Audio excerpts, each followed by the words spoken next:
দারুণ স্বাদের এই মুখরোচক রেসিপিটি বানানোর জন্য প্রথমে একটা মিক্সিং বোলের মধ্যে 4টে ডিম নিতে হবে, অল্প একটু গোলমরিচের গুঁড়ো দিতে হবে আর দিতে হবে লবণ। তারপর সমস্ত কিছু ভালো করে মিশিয়ে নিতে হবে। ভালো করে মিশিয়ে নেওয়ার পরে এবার আমি একটা সেদ্ধ আলুকে গ্রেট করে দিয়ে দিলাম। আবারও খুব ভালো করে মিশিয়ে নিলাম।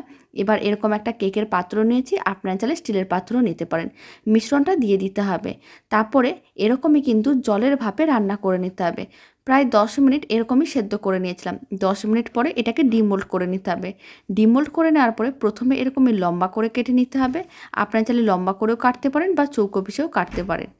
আমি এরকম মিডিয়াম সাইজের পিস রাখলাম। এবার একটা ডিম নিতে হবে আর কিছুটা পরিমাণ কর্নফ্লাওয়ার দিতে হবে, অল্প একটু লবণ দিতে হবে আর দিতে হবে মিক্স হার্বস। নুডলসের মশলা দিয়ে সমস্ত কিছু ভালো করে একসঙ্গে মিশিয়ে নিতে হবে।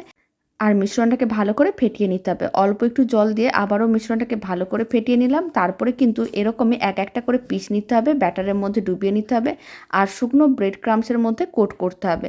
সমস্তগুলো রেডি করে নেওয়ার পরে তারপরে গরম তেলের মধ্যে দিয়ে দিতে হবে আর উল্টে পাল্টে লাল লাল করে ভেজে নিতে হবে। তাহলেই রেডি হয়ে যাবে ডিমের ফিঙ্গার।